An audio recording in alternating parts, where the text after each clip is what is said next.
I'm going to use a knife saw to make all of these angled cuts.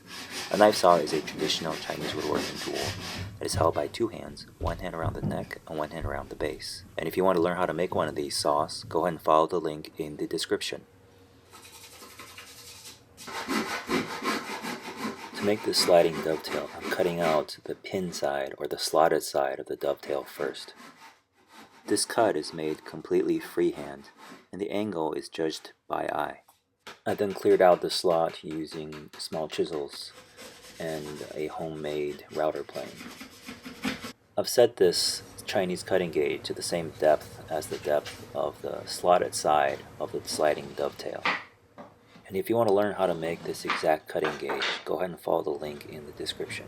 The cutting gauge does a very good job of scoring the wood so that the dovetail plane can cut across or perpendicular to the grain of the wood without tearing the wood fibers. Follow the link in the description if you want to make your own Chinese dovetail plane. Then it is basically a process of scoring and cutting until the dovetail is the proper size to fit into the slot that we had cut previously.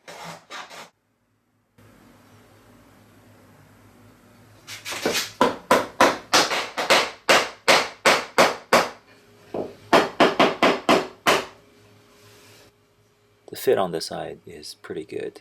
As you can see, the knife tip barely fits into any part of the joint. When I flip this joint over, you can see there is a tiny gap on the side of the dovetail. It's very tiny. I would say less than a millimeter, maybe half a millimeter or so.